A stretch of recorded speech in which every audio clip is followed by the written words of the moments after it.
Olha, a Superintendência do Trabalho no estado do Piauí fez uma fiscalização para ver como é que está a situação do local onde ficam os clubes de futebol Piauí, onde são hospedados os atletas de futebol. Preocupação que, claro, surgiu depois do incêndio do Ninho do Urubu, no Rio de Janeiro.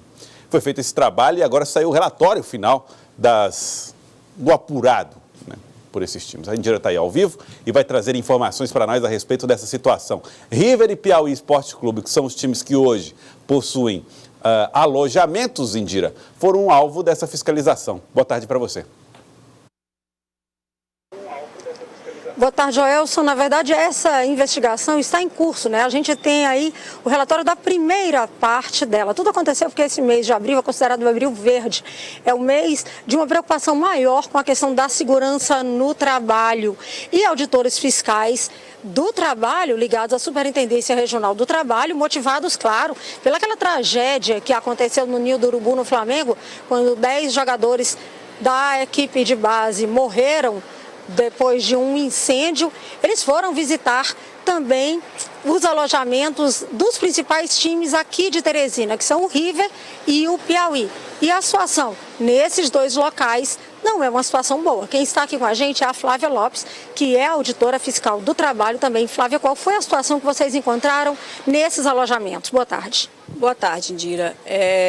No River, a gente encontrou indícios de gambiarra na instalação do ar-condicionado, né, que foi uma das coisas mais preocupantes. Além disso, isso no alojamento dos jogadores de base, certo? O alojamento dos profissionais estavam em boas condições. Mas no de base tinha essa gambiarra nas instalações elétricas do ar-condicionado e os quartos dos jogadores tinham 2 ou 3 beliches em cada um, e esses beliches eles obstruíam as janelas que tinham no quarto. Então, numa situação de emergência, uma das possíveis saídas estariam obstruídas, né?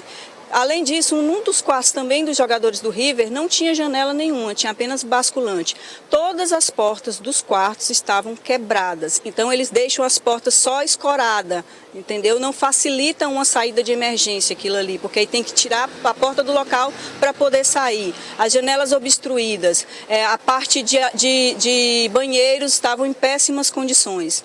Já no Piauí, os quartos estavam em melhores condições, tinham 2 camas em cada quarto, as janelas não estavam obstruídas, mas em compensação não tinha nenhum extintor de incêndio, nenhuma unidade do clube, nem nos quartos, nem na cozinha, nem na área da academia, não tinha nenhum extintor de incêndio. E nem sinalização que pudesse dizer, não, esses extintores foram retirados recentemente para recarga, o que também não justificaria, porque quando se retira alguns, tem que deixar outros. Não tinha sinalização nenhuma de que alguma vez teve algum extintor de incêndio naquelas unidades. Foram encontrados problemas também em outras áreas, como, por exemplo, na cozinha, com a instalação de botijão de gás de forma inadequada ou portas que não abrem para fora numa situação de emergência? Sim, nos 2 clubes a gente encontrou essas 2 situações que você acabou de relatar, né? Na cozinha os botijões estavam instalados mesmo próximo ao refeitório, dentro do âmbito da cozinha, e deveria estar instalado fora, em ambiente mais ventilado. E as portas de todos eles, elas não possibilitavam uma urgência, uma saída rápida, né? Elas abriam para dentro. E, como eu te falei, no River todas as portas estavam fechadas, o que ainda quebradas, o que dificultaria mais uma saída rápida. Depois dessa visita nos locais, qual o procedimento seguinte? Bom, a gente deixou uma notificação para os clubes para apresentarem documentos essa semana, e a partir da documentação que eles vão apresentar é que nós vamos verificar as irregularidades que possam existir ainda, porque a gente pediu inclusive a documentação que eles têm junto ao Corpo de Bombeiros, e vamos entregar uma nova notificação com as medidas que devem ser adotadas. Lembrando que no momento que a gente entregou a primeira notificação, a gente já colocou na notificação que, como a situação dos extintores de incêndio, das gambiarras, elas devem ser solucionadas de imediato, porque são as situações de mais risco que tem naqueles ambientes de alojamento. Isso é muito motivado também por aquela situação que aconteceu no Ninho do Urubu, lá no Flamengo. Que semelhanças a senhora destacaria entre a realidade daquele alojamento lá e a realidade que nós temos aqui? De uma forma grosseira, assim, esses jovens, esses jogadores aqui também estão sujeitos a algum tipo de risco? Sim.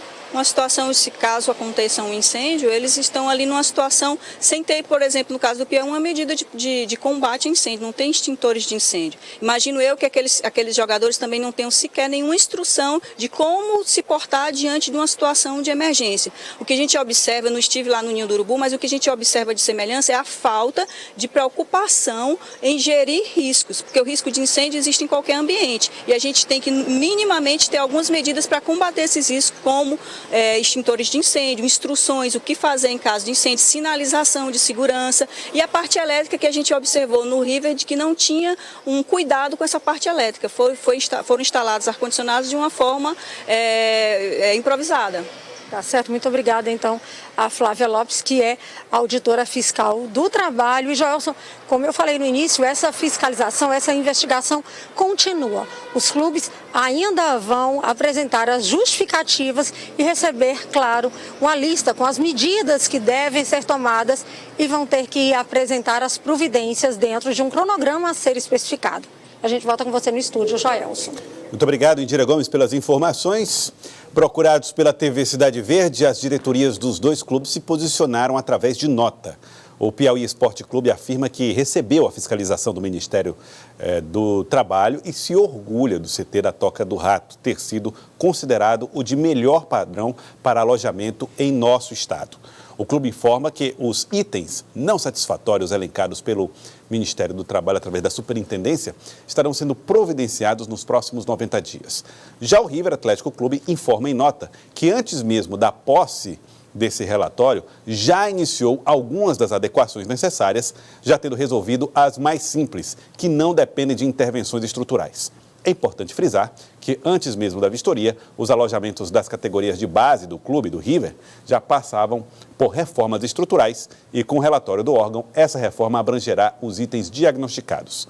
Por fim, o River Atlético Clube, mais uma vez, reitera a sua preocupação e o seu zelo com todos que compõem o clube, sejam funcionários ou atletas, diz a nota da diretoria do River Atlético Clube.